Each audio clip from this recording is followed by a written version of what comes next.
సోదరీ సోదరులారా, ఈ అధ్యాయంలో దొంగ కాపరులను దేవుడు బయలుపరుస్తున్నాడు. కాపరులు ఎలాంటివారో గొర్రెలను చూస్తే తెలిసిపోతుంది. గొర్రెలు మంచి మేత మెయ్యాలి, అవి ఆరోగ్యంగా ఉండాలి. సేవకు డబ్బు కావాలి అని ఊరికే సంగీతం పాడితే చాలదు. గొర్రెలను నమ్మకంగా మేపాలి. దేవుని వాక్యాన్ని యథార్థంగా బోధించాలి.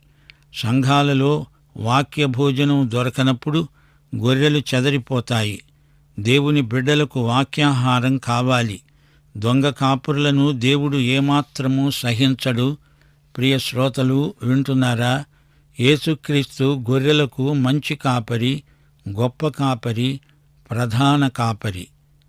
ఆ యేసు మంచి కాపరిగా వచ్చాడు, ప్రధాన కాపరిగా రాబోతున్నాడు, గొప్ప కాపరిగా మనల్ని ఇప్పుడు నడిపిస్తున్నాడు.